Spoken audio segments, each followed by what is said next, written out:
Aku minta kamu tidak usah menemui anakku lagi. Kamu gak pantas dikatakan sebagai seorang ibu, kata Mas Tony.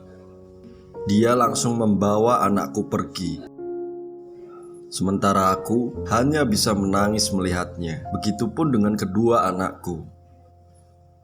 Tidak ada hal yang menyakitkan bagi seorang ibu selain ketika harus dipisahkan dari anak-anaknya. Aku pun masuk kembali ke dalam rumah karena merasakan sakit di bagian bawah perut.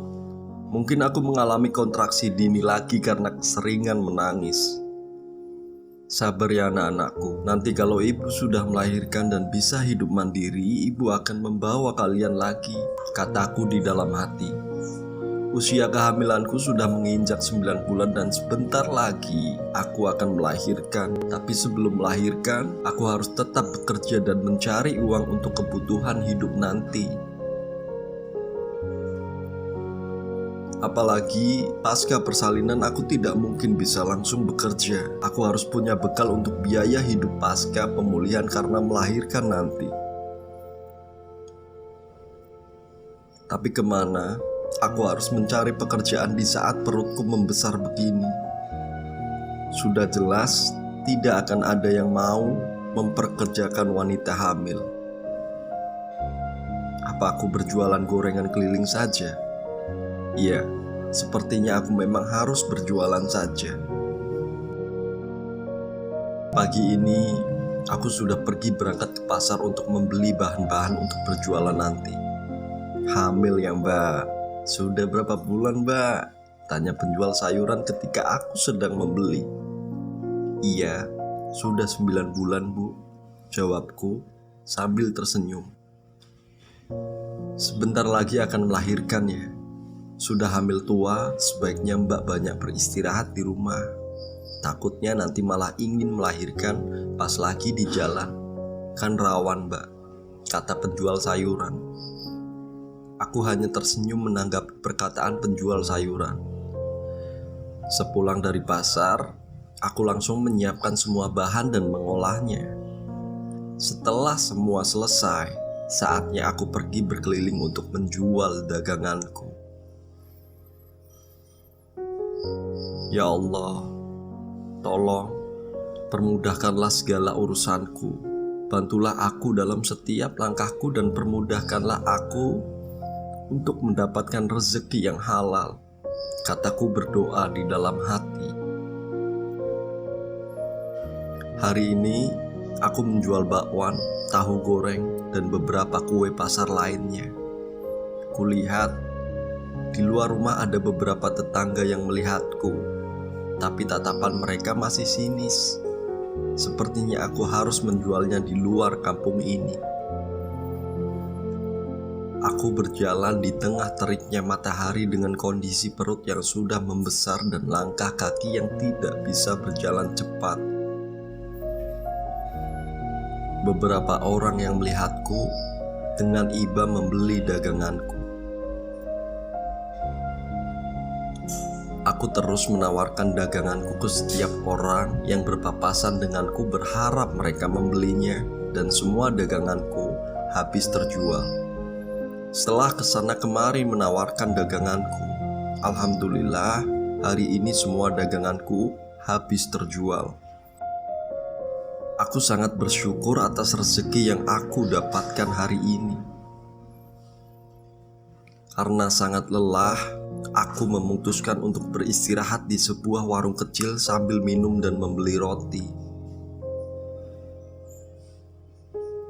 Tapi tiba-tiba saja aku mulai merasakan mulas dan perutku sangat sakit sekali. Aku pun meringis kesakitan sambil memegang perutku. Ibu penjaga warung dan beberapa pembeli melihat ke arahku. "Mbak, kenapa?" tanya ibu penjaga warung. "Perut saya sakit bu," kataku. "Aduh, jangan-jangan mau melahirkan lagi," timbal salah seorang pembeli. "Iya, cepat bawa ke bidan, keburu dia melahirkan di sini," kata ibu penjaga warung. Aku berpikir, kalau aku melahirkan di bidan nanti biayanya bagaimana? Sementara aku hanya mempunyai uang 700.000 dari hasil aku menabung selama bekerja. Sebaiknya aku melahirkan di dukun beranak saja. Pasti Mak Eroh bisa membantuku untuk melahirkan, setidaknya biaya yang dikeluarkan tidak terlalu banyak. Memang aku juga tahu di zaman yang sudah serba modern ini melahirkan di dukun beranak sudah tidak disarankan lagi dengan berbagai alasan yang masuk akal. Cuma mau bagaimana lagi? Aku tidak punya pilihan lain sekarang. Tidak Pak, tolong antarkan saja saya ke rumah, kataku. Nanti kalau kamu mau melahirkan di jalan bagaimana? Sebaiknya kita langsung ke bidan saja, kata bapak-bapak yang aku tidak tahu namanya. Tidak Pak, saya masih kuat. Saya minta tolong diantarkan ke rumah saja, kataku. Ya sudah, cepat antarkan dia, kasihan, kata ibu penjaga warung. Lalu bapak-bapak pembeli mengambil motornya dan langsung mengantarkan aku menuju rumah Mak Eroh. Di perjalanan aku merasakan perutku semakin sakit. Setelah sekitar kurang lebih setengah jam di perjalanan, tibalah aku di rumah Mak Eroh. Mak Eroh yang sedang berada di depan teras rumah langsung menghampiriku dan membantuku turun dari motor. Tak lupa, aku memberikan bapak yang mengantarkan aku uang sebagai ongkos, tapi dia masih menolaknya. Aku pun mengucapkan terima kasih banyak kepadanya. Mak Eroh hanya tinggal berdua bersama cucunya Siska yang umurnya sekitar 15 tahun. Mak Eroh memanggil Siska. Mereka memapahku masuk ke dalam rumah. Siska langsung menggelar karpet di atas kasur. Lalu Mak Eroh membaringkan aku di atas kasur. Mak Eroh membantuku memasangkan jarik di badanku dan memeriksaku, sementara aku meringis kesakitan. Cepat Mak, saya sudah tidak kuat, kataku. Ayo nak, ini waktunya kamu melahirkan, jangan lupa berdoa, Emak akan membantu, kata Mak Eroh. Aku pun menurut dan mulai mengejan. Melahirkan saat ini rasanya sakit luar biasa. Padahal sebelumnya aku sudah melahirkan 2 anak.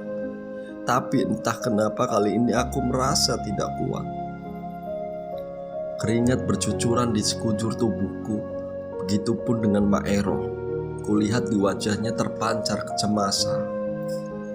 Ayo nak, kamu pasti kuat, kata Mak Eroh sambil membacakan ayat suci Al-Quran.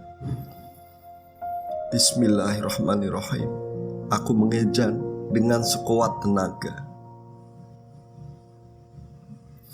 Lalu terdengar suara tangisan bayi.